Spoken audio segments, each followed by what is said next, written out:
কত নিষ্ঠুর ছিল 6ই অক্টোবরের ওই রাত্রটা আবরারের জন্য কতটা নির্মম ছিল। তো আমাকে সমস্ত ইফতার কাজে সহযোগিতা করতো। মানে ইফতারের প্রতিটা মুহূর্তে শুধু আমাকে কষ্ট হয়, যেহেতু আর নেই। প্রত্যেকটা মাকেই তারা করে বেড়াই যে তার সন্তান নেই। শুধু বারবার মনে হয় নভেম্বর আসলে, সেই নভেম্বর আসে কিন্তু ও তো আর বাড়ি আসে না। বাংলাদেশ প্রকৌশল বিশ্ববিদ্যালয়ের ছাত্র আব্বার ফাহাদ মৃত্যু মামলায় 20 জনের মৃত্যুদণ্ড ও 5 জনের কারাদণ্ড বহাল রেখে রায় দিয়েছে হাইকোর্ট। 2021 সালের 8 ডিসেম্বর রায় দেন ঢাকা দ্রুত বিচার ট্রাইব্যুনাল আদালত এবং আজ সেই রায়টাকে বহাল রেখে পুনরায় একই রায় ঘোষিত হলো। আজকে আমরা এসেছি আব্বার ফাহাদের বাসায়। আমার সাথে রয়েছে তার মা। আমরা এখন তার সঙ্গেই কথা বলবো যে তারা এই রায় পেয়ে সন্তুষ্ট কিনা। আমরা এই রায়ে সন্তুষ্ট। আমরা তখন রায় সন্তুষ্ট ছিলাম, এখন ইনশাল্লাহ আমরা রায় সন্তুষ্ট। এখন আমরা চাই রায়টা দ্রুত সময়ের মধ্যে কার্যকারী হোক। আইন তো তার নিজস্ব গতিতে চলবে এবং যতটা সময় প্রয়োজন ততটা লাগবে এবং তারপরেই হয়তো রায়টা কার্যকরী হবে। কারণ 2021 সালের 8ই ডিসেম্বর থেকে আজকে 2025 সালের 16ই মার্চ, তাই এটা তো ছিল আপিলের ডেট উচ্চ আদালত। আবার যখন গেছে ফাঁসিটা কার্যকরের জন্য এরকম তার একটা সময় হয়তো এতটা লাগবে না, কিছুটা সময় তো লাগবেই। দেশ জুড়ে তোলপাড় ওয়ালটন ফ্রিজ কিনে আপনিও হয়ে যেতে পারেন মিলেনিয়ার।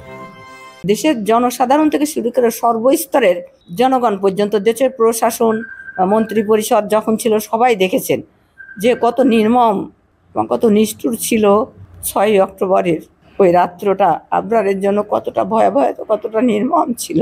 তো এখন আমি তো চাই না যে আর কোনো মায়ের সন্তানের জীবনে এরকম কোনো কালো রাত্র আসুক, আর কোনো মাতার সন্তানকে এভাবে নিষ্ঠুর এত নির্মম হত্যার চোখের সামনে দিকে বেঁচে থাকা আমি চাই না। এই জন্যে চাই কোনো শিক্ষা প্রতিষ্ঠানে কোনো রাজনীতি দরকার, কারণ রাজনীতিরই শিকার আমার সন্তান, কারণ সে তো রাজনীতি করতো না।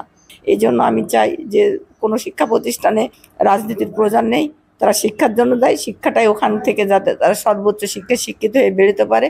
এবং আমি চাই না কোনো শিক্ষা প্রতিষ্ঠানে রাজনীতি থাক, আমি চাই প্রত্যেকটা শিক্ষা প্রতিষ্ঠান রাজনীতি মুক্ত থাক।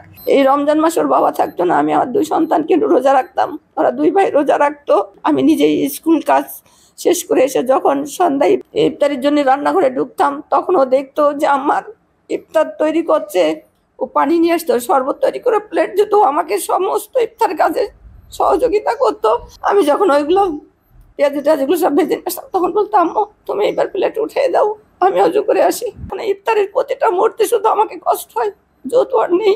আমার তার ইফতারকে গুছাই দেবেন, আমার সঙ্গে তার বেশি ইফতার করবেন, আমাকে বলবেন আম্মু এখন তুমি কাজ করো, আমি উঠে যাই। ওর এই স্মৃতিগুলো আমাকে সবসময়, যেহেতু আমি মা, আমাকে তাড়া করে বেড়াই। আমি ছোট ছেলে, তার বড়কে জিজ্ঞেস করছি আব্বু তোমার আব্বু তো নেই, আমি এটা করবো কিনা। ও তখন বলতাম আম্মু তোমার এটা করা ঠিক, এটা করা ঠিক হবে না, তুমি এটা করো। ওই আমাকে সবসময় সহযোগিতা করতো। এই জন্য প্রতিটা সময় ওকে শুধু আমার মনে হয় বাবা, কোনো মায় তার সন্তানকে ভুলতে পারে না। প্রত্যেকটা মাকেই তারা করে বেড়াই যে তার সন্তান নেই, এই কথা কখনো ভোলা যায় না। তারপরও সংসারের তাগিদে তো কাজ করতে হয়। আমিও তাই। ও যাওয়ার আগে আমাকে বলেছিল যে আম্মু তুমি নভেম্বরে কোথাও যাবা না, নভেম্বরে আমি বাসায় আসবো। শুধু বারবার মনে হয় নভেম্বর আসলে, সেই নভেম্বর আসে কিন্তু ও তো আর বাড়ি আসে না। এক একটা সময় ওর এক একটা কথা মনে হয়, ওকে তো আমি ভুলতে পারি না বাবা। ওর সব স্মৃতি আমাকে তো তাড়া করে বেড়ায়। আমি চাই যে সব শিক্ষা প্রতিষ্ঠান রাজনীতি মুক্ত থাক, ওরা লেখাপড়া করে ওখান থেকে প্রত্যেকটা সন্তান তার বাবা মার কোলে ফিরে যাক। আমি একজন মা হিসাবে এটাই চাই বাবা।